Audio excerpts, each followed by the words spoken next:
कैलाश सत्यार्थी और उनका परिवार इस सम्मान से गदगद है। उन्होंने इसे बच्चों के अधिकारों की जीत करार दिया है। सबसे पहले तो मुबारकबाद आपको, क्योंकि इस मसले को लेकर सालों से आप लड़ते रहे, आखिरकार इंटरनेशनल पहचान मिली और वो प्राइज मिला।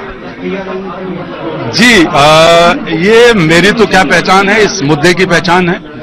दुनिया के करोड़ों बच्चे गुलामी के, जलालत के, इंसानी हुकूक से डिप्राइव करने के हालतों के शिकार रहे हैं और उनको पहचान मिली है, उनके मुद्दे को पहचान मिली है। पहली बार किसी को नोबेल पीस प्राइज दिया जा रहा है जो इन मुद्दों पर काम कर रहा है।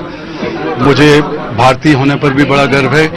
मैं भारत में पैदा होकर बड़ा हुआ, इसलिए इतने साल तक मैं काम कर पाया यहाँ, 30-32 साल तक। हालांकि मुझ पर अनेकों हमले हुए हैं, मेरे 2 साथी शहीद हुए हैं, मेरे कई साथियों को बहुत चोटें लगी, उन सबको मैं याद करता हूँ आज।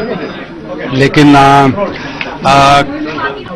इस मुद्दे को दुनिया ने पहचाना है और इसका फायदा ये होगा कि दुनिया भर की सरकारें, दुनिया में जनता के लोग और कॉर्पोरेट जगत के लोग इसको अब दरकिनार नहीं कर सकते और इसको सर अपनी सरकार समझ नहीं पाई। अभी तक आप इस मसले को सालों से उठाते रहे, लेकिन अपनी सरकार समझ नहीं पाई, उसके लिए कानून बना नहीं पा रही है।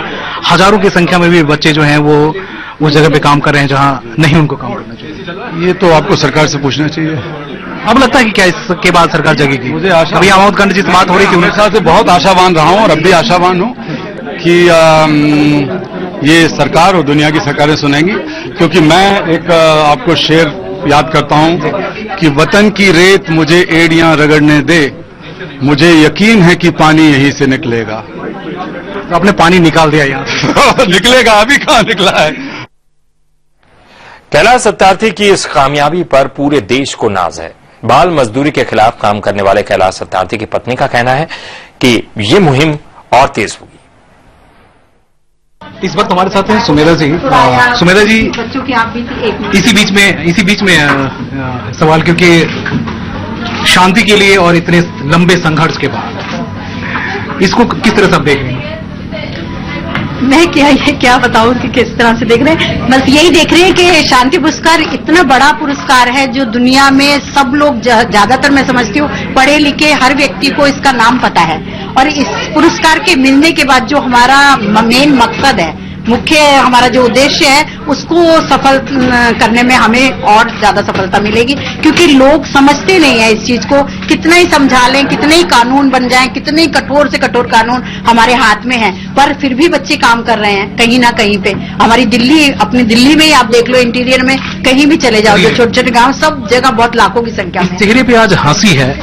सालों पहले बहुत ज्यादा टेंशन भी हुआ करता हुआ, क्योंकि एक पत्नी है तो पति के बारे में, वो भी इंजीनियर थे। जब नौकरी उन्होंने छोड़ी उस वक्त क्या सोच रहे थे आपके? क्या वो मुझे कोई फर्क नहीं पड़ा, मुझे ये भी नहीं पता था ये इंजीनियर है। पहले जब मेरी शादी, मेरे को भी सोचा ही नहीं, वो तो बस हो गई, शादी हो गई। और मतलब इनकी साइड से तो टोटली लव मैरिज ही थी हमारी, पर वो था, मुझे ऐसा कुछ नहीं लगा। वो पूरा पूर्वजन्म का साथ होगा या तो, या जो भी है, ईश्वर को जो भी। बीच में कई ऐसे पड़ाव आए जहाँ के आपके 2 लोग भी मतलब जिनकी मौत हो गई और कई बार अटैक हुआ, तो उस वक्त क्या जहन में डर होता था या लगता था नहीं अभी लड़े हम? नहीं, मुझे डर तो खैर कभी नहीं लगा। थोड़ा कभी कभी एक ये लगता था कि कहीं कुछ हो ना जाए, पर फिर ये लगता था कि जिन बच्चों के लिए हम काम कर रहे हैं, जिन लोगों के लिए हम काम कर रहे हैं, उनकी दुआएं, उनका आशीर्वाद, उनकी शुभकामनाएं हमारे साथ हैं, तो कुछ नहीं हो सकता। एक नेक मकसद को ले रहे हैं, पूर्ण समर्पण भाव से हम लोग कर रहे हैं, तो ऐसा हो नहीं सकता। तो मैम, सबसे बड़ा सवाल ये है कि इंटरनेशनल लेवल पे आज आपको पहचान की तो पहचान पहले ही मिली और सैकड़ों बहुत सारे अवार्ड मिल चुके हैं। सरकार हमारी समझ नहीं पाई, कानून जितने बनाए जाने चाहिए वो नहीं, उसके लिए कितना दर्द है आप? अब मैं ये कह नहीं सकती। अभी तो मैं बहुत खुश हूँ, मोदी जी से बहुत खुश हूँ। मुझे बीजेपी, कांग्रेस और उससे कोई लेना देना नहीं है, पर मुझे उनका ऐसा अंदर से फील आता है कि कथनी और करनी में कहीं अंतर नजर नहीं आ रहा अभी तक। और भगवान ना करे उनमें कोई अंतर आए, और अगर वो अपने मकसद में कामयाब हो गए तो, और ये पुरस्कार भी इसी साल हमें मिल गया, तो इस पुरस्कार की मान्यता को भी देखते हुए, प्लस गरीब की आवाज को सुनने, अगर क्योंकि वो खुद गरीब से परिवार से है, तो अगर गरीब की दर्द को महसूस करते हुए, और उसमें भी सबसे ज्यादा गरीब जो बच्चा, जो बेचारा बिल्कुल ही मासूम है, उसे कुछ पता ही नहीं है बच्चा कहाँ पैदा होता है, किस घर में पैदा हो रहा है, अमीर के घर में पैदा हो रहा है, गरीब के घर में, उन्हें कुछ नहीं मालूम है। तो मैं समझती हूँ अगर हमें सफलता मिलेगी,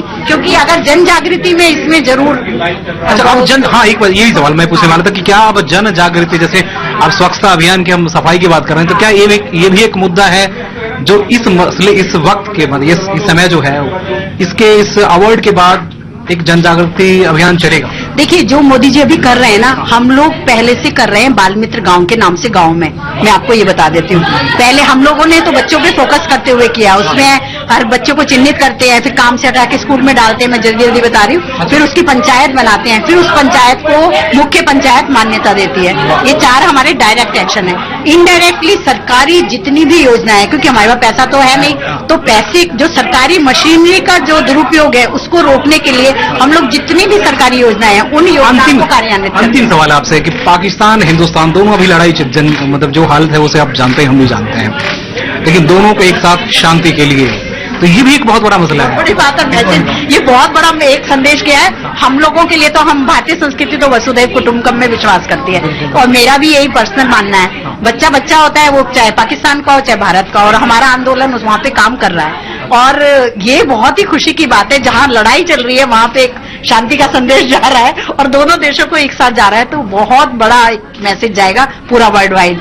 तो आने वाले वक्त में शांति से दोनों देश रहे तो अच्छा है, पर ये ना सब राजनीतिक है, जनता में मैं समझती हूँ नहीं है, क्योंकि हम पाकिस्तान गए थे तो वो इतने प्यार से मिलते हैं, मुझे तो लगा ही नहीं कि मैं पाकिस्तान में हूँ, तो इसलिए कोई ऐसी वो नहीं। बहुत बहुत शुक्रिया। और इन्होंने जो बहुत अच्छी बात कही कि हिंदुस्तान और पाकिस्तान में बहुत ज्यादा फर्क नहीं है, सिर्फ फर्क है तो दिलों का, जो लोग इस बात को सोचते हैं। लेकिन इतना बड़ा अवार्ड के बाद ये तो है कि हर घर तक ये बात पहुंचे, हर गांव तक ये बात पहुंचे कि बच्चों के हक के लिए लड़िए, बच्चों को हक दीजिए। इस समय दिल्ली से रमेश राय के साथ सुमन कुमार।